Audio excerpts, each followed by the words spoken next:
Hey guys, welcome back to my channel. I hope you guys are doing well. Today, let me tell you about an exciting American fantasy adventure comedy movie called Gulliver's Travel. But wait, be careful. Spoilers are ahead, so stay alert. Imagine a middle-aged man named Lemuel Gulliver. He wakes up in his untidy apartment in New York City. He has his unique morning routine where he talks to his superhero toys and dances while taking a shower, showing his playful side. Gulliver's job is in the mailroom of a newspaper company. One day, he meets a new coworker named Dan, and they become friends. Interestingly, Gulliver is Dan's boss in the mail department. While delivering mail, they run into Darcy Silverman, a journalist Gulliver has had a crush on for ages. He's never had the courage to confess his feelings to her. Later, Dan gets promoted on his very first day, even though Gulliver has been working for the 10 years without much recognition. Dan believes Gulliver is too shy to progress in life beyond his mailroom job. Feeling down, Gulliver leaves the office and spots Darcy working late. He gathers his courage and goes to her office, planning to ask her out. However, his nervousness gets the better of him, and instead he grabs a random paper from her desk before leaving. Surprisingly, Darcy offers Gulliver a chance to apply for a travel writing assignment. An anxious Gulliver agrees, needing to submit a travel blog the next day. At home, he takes shortcuts and copies various articles from the internet for his blog. The next workday, Gulliver submits his blog to Darcy. She is impressed by his writing and gives him a new task: travel to the Bermuda Triangle and write an article about the mysterious ship disappearances there. Gulliver, eager to impress Darcy, accepts the challenge. Darcy arranges everything, including a contact and a boat for Gulliver's journey. The very next day, Gulliver flies to Bermuda. He's picked up by a man who shows him a rented boat and how to operate it. The boat is automated, making the journey quite simple. Alone in the boat, Gulliver enjoys his time reading magazines about building robots and sipping on cans of Coke. Eventually, he falls asleep, starting his adventure in the Bermuda Triangle.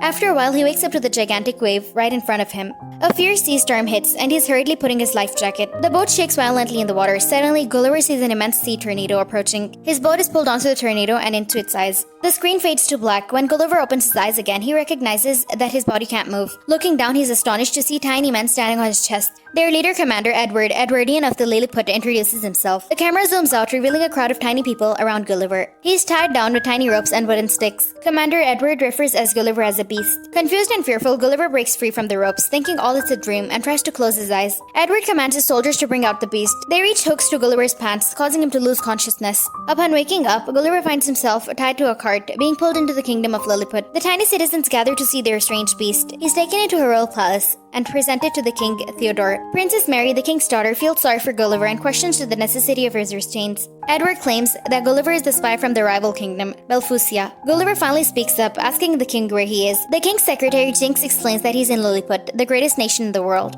Thinking this is all a prank, Gulliver even asks the non-existent cameraman to reveal himself. In the next scene, we see Gulliver imprisoned inside a cave.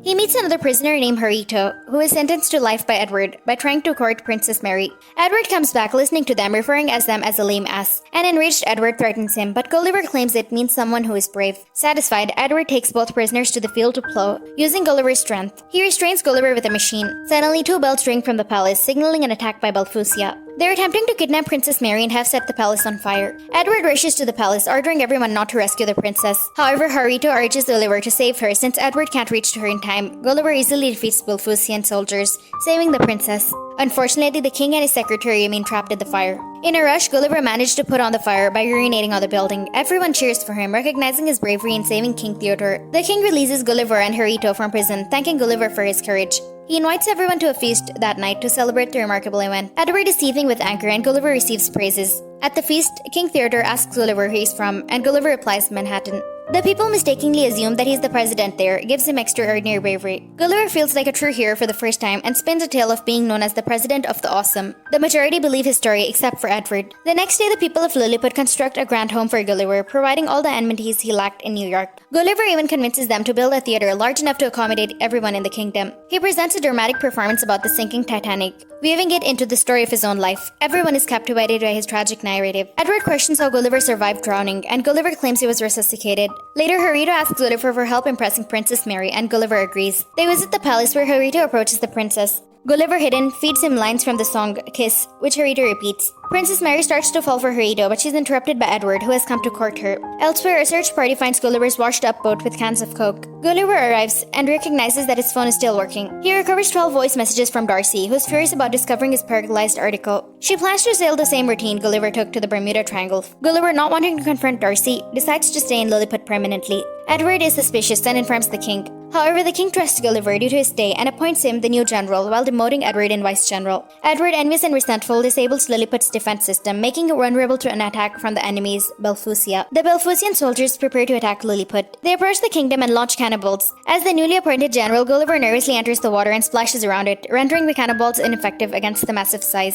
Eventually, he defeats the Belphusian attackers, becoming Lilliput's savior. Grateful, the people of Lilliput fulfill all Gulliver's wishes. They even create a model of Times Square to make him feel like home, and they change their clothing to match his. Soldiers are assigned to cut his hair and provide messages. One night, Edward bursts into the princess's chamber, asserting his right to be there since he's courting her. The princess finally confesses that she doesn't love him and wants him to stop courting her. An angry Edward heads to Belphusia, seeking help from the king. Edward's men discover built-your robot, a book Gulliver had on his boat. The Belphusian king argues to help Edward construct a robot using the book, intending to challenge Gulliver. After a few days, Gulliver is in the model Times Squares, where the palace bells ring, signaling an impending invention. He prepares to battle the tiny people, and he's shocked when a colossal robot, operated by Edward, stands before him. Edward challenges Gulliver with no choice but to accept. Gulliver attempts to push the robot, but it's too stronger. The robot lifts Gulliver by his pants and forces him to surrender. Gulliver also admits that his claims of being a president was false. The king and princess are stunned by his betrayal. Edward punishes Gulliver by sending him to a forbidden place known as the island where no one dares to go. There, Gulliver is picked up by a giant little girl. It turns out that island is inhabited by giants. The girl believes Gulliver is a toy and places him in her Barbie house. She dresses him in pink girly clothes. Meanwhile, back in Lilliput, Darcy's body washes up the shore. Gulliver has convinced everyone that Darcy is his princess from his homeland. Edward recognizes her and takes her captive. She meets King Theodore and his queen in the prison, who are captured after Gulliver's defeat. Upon witnessing this, Harito decides to embark on a journey through the Forbidden Island to rescue Gulliver. He manages to reach Gulliver's safety despite his small size. In the girl's dollhouse on the island, there's a skeleton of a deceased US Air Force pilot. Gulliver uses the parachute to escape and fly back to Lilliput. Gulliver first visits Darcy in the prison and confesses his feelings for her. She forgives him for parkerizing the article and seems to be warning up on him. Gulliver now wants to challenge Edward to a duel, not to prove his bravery, but to genuinely help Lilliput. The next day, Gulliver and Edward face each other for the duel. Gulliver proposes that if he wins, Edward must return to the kingdom to King Theodore. If he loses, Gulliver will let Edward destroy the kingdom. Edward gains the upper hand initially, but Harito enters the robot to help Gulliver. They defeat Edward and the crowd cheers.